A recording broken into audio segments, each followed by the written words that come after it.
The High School Diaries. Sa loob ng silid-aralan ng Grade 10 Diamond, tila walang katapusan ang ingay at harutan ng mga estudyante. Ngunit ang lahat ng iyon ay biglang naputol nang bumukas ang pinto. Pumasok ang isang dalagang bakas, ang lungkot sa mga mata. Kahit na gaano kalungkot ang kanyang mata, ang tingkad ng kanyang magandang mukha ay di maikakaila. Isang ganda na kahit walang ayos ay kapansin-pansin. Pero bakas sa kanya ang labis na takot at pagkamahiyain. Class, please settle down. Meet Sofia. Transfer student siya para sa huling taon niyo sa junior high. Sana ay maging maayos ang pakikitungo niyo sa kanya.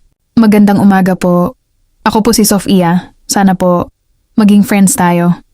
Habang naglalakad siya patungo sa likod, bawat hakbang niya ay sinusundan ng mapanghusgang tingin ni na Eliza. Ang tunog ng kanyang sirang sapatos ay sapat na para simulan ang kanilang pangungutya. Grabe, grade 10 na tayo pero may pumapasok pa ring parang basurera ang hitsura. Tignan niyo yung sapatos, nakakasuka.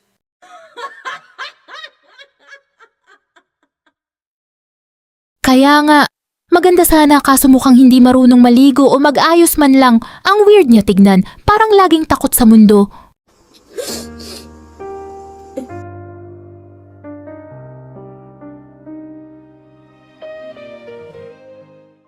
Dumating ang recess. Sa halip na sumama sa iba, pinili ni Sofia na maupo ng mag-isa sa ilalim ng puno sa likod ng school. Pero bago pa niya mabuksan ang kanyang bag, hinarap na siya ni na Eliza. Sofia, bakit ka nag-iisa rito? Don't be shy naman. Heto, tikman mo itong tinapay. Imported ito, baka kasi hindi ka pa nakakakain nito sa probinsya nyo. Inabot ni Sofia ang kamay niya, naniniwalang baka ito na ang simula ng pagkakaroon niya ng kaibigan. Pero bago pa man niya mahawakan ang tinapay, sadyang binitiwan ito ni Eliza. Ay, sorry Sofia, nalaglag. Sige na, pulutin mo na lang. Total bagay naman ang dumi niyan sa sapatos mong sira-sira, di ba? Nanatiling nakatingin si Sofia sa pagkain. Wala siyang sinabi, pero ang panginginig ng kanyang labi at ang pagpatak ng kanyang luha ang nagsilbing saksi sa sobrang hiya at sakit.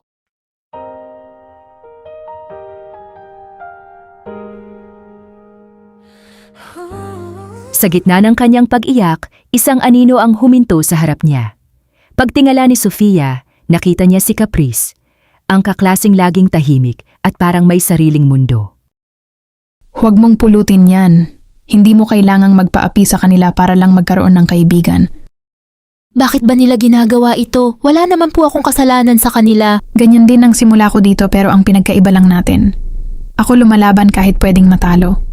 At tila nalamangan mo sila sa ganda kaya kinaiinisan kanila.